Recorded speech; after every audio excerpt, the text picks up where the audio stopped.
अस्सलाम वालेकुम नाज़रीन। हमारे एडमिन साहब की तबीयत कुछ ख़राब है, जिसकी वजह से आज की वीडियो मैं बना रहा हूँ। वीडियो के दौरान अगर कोई गलती कोताही हो जाए तो मुआफ़ कीजिएगा। इंशाल्लाह हमारे एडमिन साहब बहुत जल्द कंटिन्यू करेंगे। तो चलिए आज की किस्त का आगाज़ करते हैं। पिछली किस्त में आपने देखा कि अर्तुरुल साहब ने बेबौलत को काई कबीले में आने की दावत दी थी। इस किस्त के आगाज़ में बिल्गी और सिरमा काई कबीले में पहुँच जाती हैं। हाइमा खातून कहती हैं, आपने अच्छा किया कि आप पहले ही आ गई। ये बिल्गी कहती है, हम जल्दी आ गई ताकि आपकी मदद कर सकें। सिरमा कहती है, मेरी बहन आपसे बहुत प्यार करती है, इसने पहले आने पर जोर दिया था। हाइमा खातून कहती हैं, इसके बच्चे भी इसकी तरह मेहनती होंगे, हम भी इससे बहुत प्यार करते हैं। फिर वो सब उठकर काम पर रवाना हो जाती हैं। इसके बाद लफके किले का मंजर सामने आता है। बातुर अल्प किले में पहुंच चुका था। उड़ानोस कहता है, आप मुझसे मिलना चाहते थे, बोलें, मैं सुन रहा हूँ।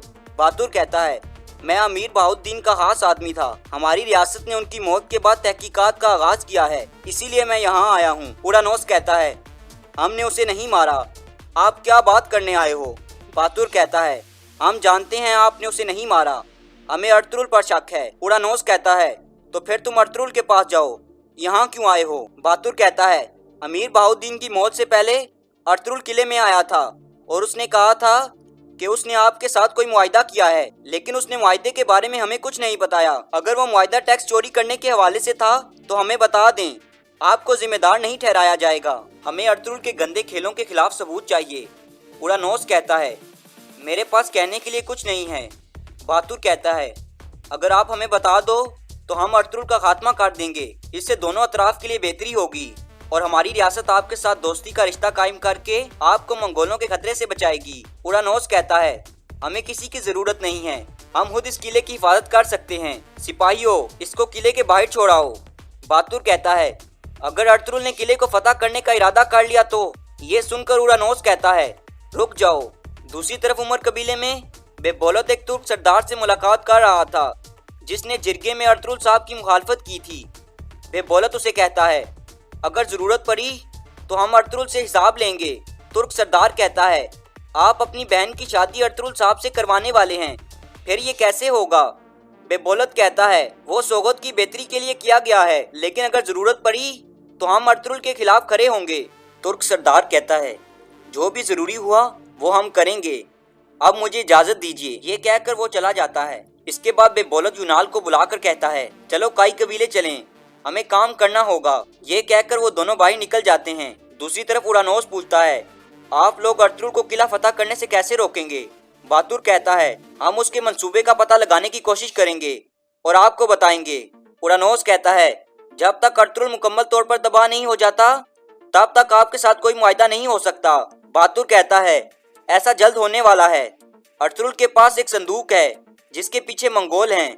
अर्तुरुल उस संदूक की वजह से जिंदा है। जैसे ही वो संदूक मंगोलों को मिल जाएगा वो अर्तुरुल का खात्मा कर देंगे। अब आप मुझे बताओ, क्या उसने आपसे टैक्स चोरी करने का मुआहिदा किया था? ये सुनकर उड़ानोस कुछ सोचने लगता है। दूसरी तरफ उस्मान सोगत में अर्तुरुल साहब के पास पहुंच जाता है और कहता है, मुझे एक मसला है बाबा। अर्तुरुल साहब कहते हैं, आओ मेरे पास बैठो बेटा। उस्मान इनके पास बैठ जाता है और कहता है, आप बिल्गे खातून से शादी कर रहे हैं बाबा, अगर आपके मजीद बच्चे हो गए तो, और अगर आपको इनसे ज्यादा प्यार हुआ तो फिर क्या होगा? अर्तुरुल साहब इस पर मुस्कुराने लगते हैं और फिर कहते हैं, इस सवाल का जवाब जानने से पहले तुम्हें ये जानना होगा कि बाप क्या होता है। एक बाप वो होता है जिसका प्यार आपको सर्दी के मौसम में भी गर्म रखता है, क्योंकि एक बाप का दिल अपने बच्चों के लिए जलता है और गर्माइश पैदा करता है। बाप एक चिनार के दरख्त की तरह होता है जिसका साया अपने सारे बच्चों के लिए होता है। उस्मान कहता है, अल्लाह आपको हमसे कभी ना छीने बाबा, मैं फिक्रमंद था, अब मैं आपको समझ गया हूँ। दूसरी तरफ काई कबीले में सुलेमान ने अपनी तीर कमान उठाई हुई थी। इतने में सलजान खातून अंदर दाखिल होती है और पूछती है, खैर है सुलेमान, क्या अर्तुरुल साहब ने तुम्हें कोई जिम्मेदारी दी है? सुलेमान कहता है, नहीं वालिदा, लेकिन मैं जाना चाहता हूँ। सलजान पूछती है, तुम क्या करना चाहते हो? क्या तुम शिकार पर जा रहे हो? सुलेमान कहता है, नहीं वालिदा, मैं अपने बाबा और भाई की तरफ जा रहा हूँ, मैं मजीद यहाँ नहीं ठहर सकता। सलजान कहती है, तुम वहाँ अकेले नहीं जा सकते, दुश्मन और जासूस हर तरफ मौजूद हैं, वो तुम्हें मार देंगे, मैं तुम्हें नहीं जाने दूंगी। हम अर्तुरुल साहब से दोबारा बात करेंगे और कोई हल निकालेंगे। सुलेमान कहता है, अर्तुरुल साहब पहले से ही बहुत मसरूफ हैं वालिदा, वो शादी करने वाले हैं। मेरे बाबा वहाँ मुश्किल में हैं और मैं यहाँ शादी से लुत्फानंदोज हूँगा। मुझे जाने दें। सलजान कहती है, मैं तुम्हें नहीं जाने दूंगी। अर्तुगरुल साहब कोई हल निकालेंगे। अगर अब भी तुमने जाने की जिद की तो मैं तुम्हें अपनी दुआ नहीं दूंगी। ये सुनकर सुलेमान अपने तीर फेंक देता है और नीचे बैठ जाता है। इसके बाद रात का वक्त हो जाता है। पादरी बीमार हालत में अपने घर में मौजूद था। इतने में द्रागोस और इसके साथी अंदर दाखिल होते हैं। पादरी पूछता है, कौन है ये?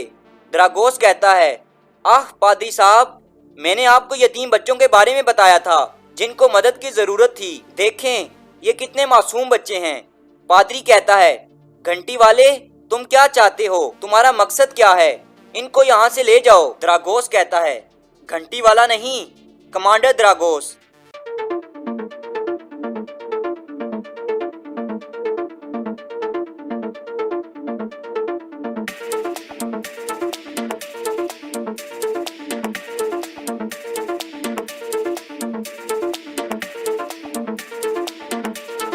ये देखकर पादरी कहता है, तुमने हम सबको बेवकूफ बनाया। तुम पर खुदा की लानत हो शैतान। द्रागोस कहता है, असल शैतान तुम हो। तुमने अपनी रूह गद्दार अर्तुगरुल को भेज दी है। हम सोगोत को वापस लेना चाहते थे लेकिन तुमने कुछ भी नहीं किया। फिर द्रागोस अपने आदमियों से कहता है, मैं अर्तुगरुल को यहाँ बुलाने जा रहा हूँ, तुम जानते हो कि क्या करना है। ये कहकर द्रागोस वहाँ से जाने लगता है। पादरी कहता है, अर्तुगरुल साहब तुमसे इसका हिसाब लेंगे। द्रागोस के जाने के बाद वो दोनों आदमी पादरी की तरफ बढ़ते हैं।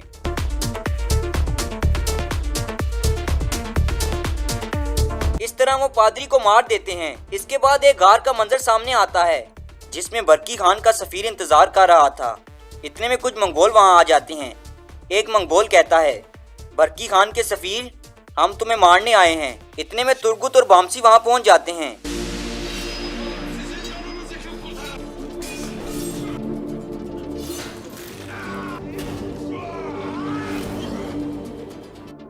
इस तरह वो सब मंगोलों को मार देते हैं। बरकी खान का सफीर कहता है, शुक्रिया भाइयों, आप लोग कौन हो? तुर्गुत अर्तुगरुल साहब वाला खत निकाल कर उसे दे देता है। मोहर देखकर वो आदमी मुस्कुराता है और कहता है, सुलेमान शाह का बेटा अर्तुगरुल।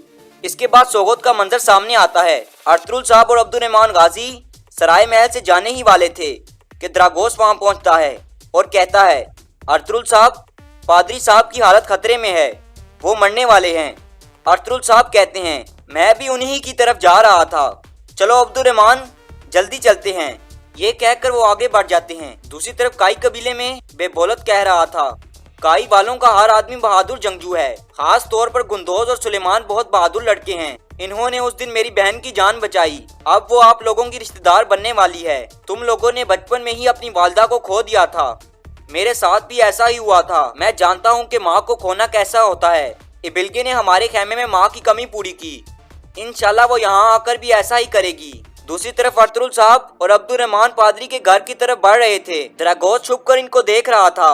अर्तुगरुल साहब अब्दुर्रहमान को बाहर खड़ा कर पादरी के घर में दाखिल हो जाते हैं।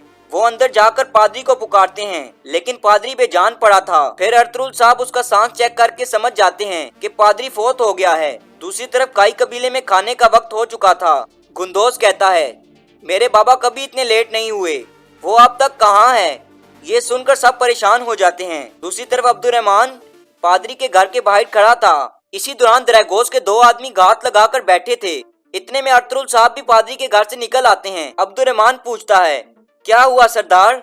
अर्तुगरुल साहब कहते हैं, पादरी साहब फोत हो गए हैं अब्दुर्रहमान, ईसाई लोगों को आगाह करो। ये कहकर वो चल पड़ते हैं।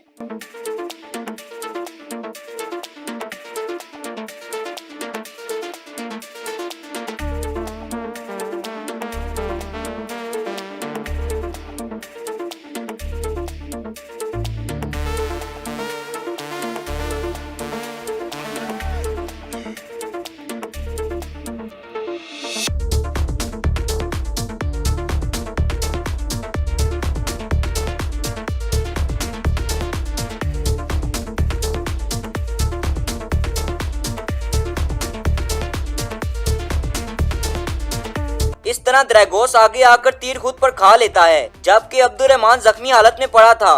अर्तुगरुल साहब काफी गुस्से में आ जाते हैं।